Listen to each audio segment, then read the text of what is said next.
What's up, family? Welcome back to the Stop Sinking Show, where we go from struggle to flow.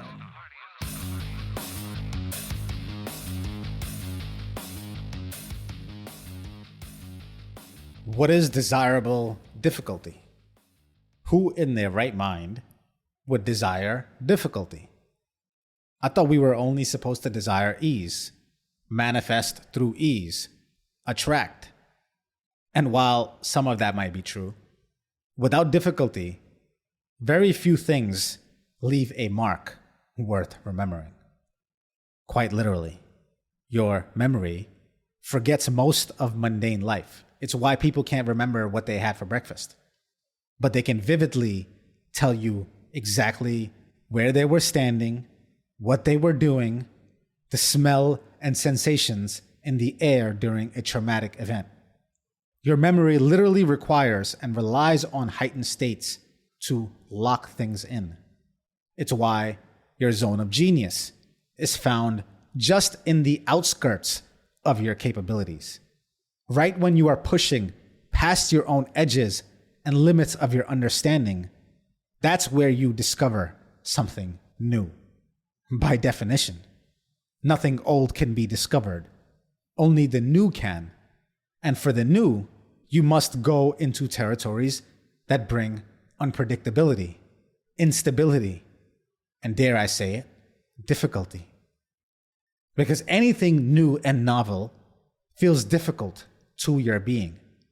So as much as you want ease, if you are in a state of ease more than 50% of your day, then you will only have used less than 50% of your potential to become more than you are today, to become something new. And if you want that for yourself, to become something new, if you desire that, then you must desire the difficulty that comes with it.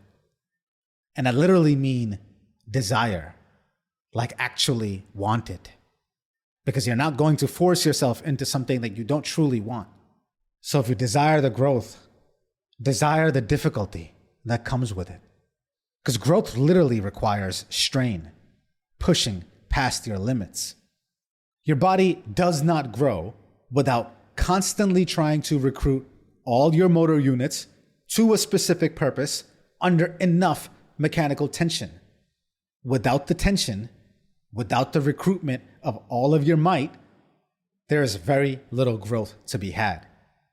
You might still grow from even slight and sporadic strained movements. It's better than doing nothing like most people do. But it might not match what could have been. The brain works the same way. Your being works the same way. Except it cannot show you in a mirror that it is weak.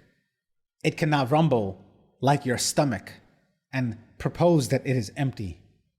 It has way more subtle ways of showing you the lack of strain and the push for growth that you put on it. And the cool thing is, it's also in the difficulty that you have the most fun, when you're the most alive. How alive are you taking the same drive home or to work every day? Sometimes you don't even know how you got there, right? Where was your mind the whole time? Now compare that with doing something new and exciting and challenging that requires you to pay full attention and concentrate. Think about how long those minutes feel, how alive you are through each passing second. Nobody really wants the points from scoring on easy buckets. We all want the challenge.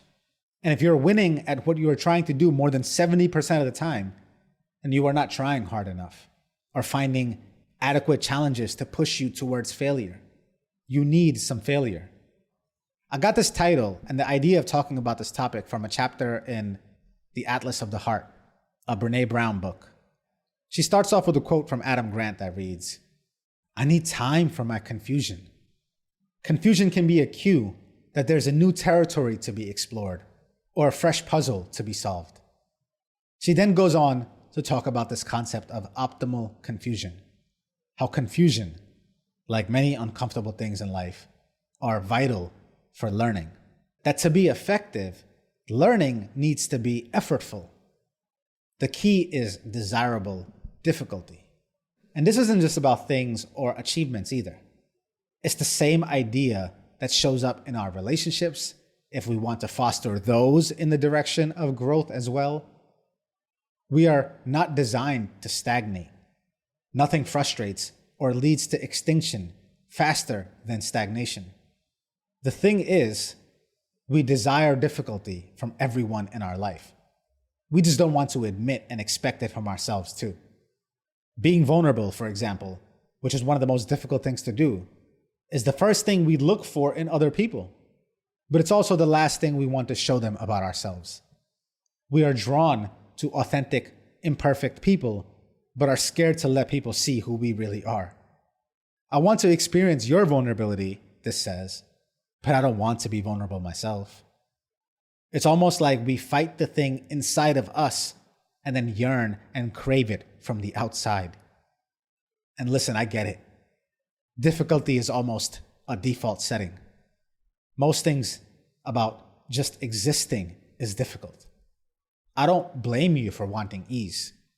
There's plenty of times in my life I want to just hit the easy button, plenty times in the day. But I guess I have chosen difficulty in many ways. There's something about that difficult, unseen path that kills me, but also wakes me up every day. Many days I also wonder if ease would be better. But I know where easy leads. It's a circular conveyor belt, a treadmill. You will find yourself in the same place over and over again. There's no way out of this into something new without the difficulty and without the desire for it. I love you, family. Stay true always. I see you on the next show.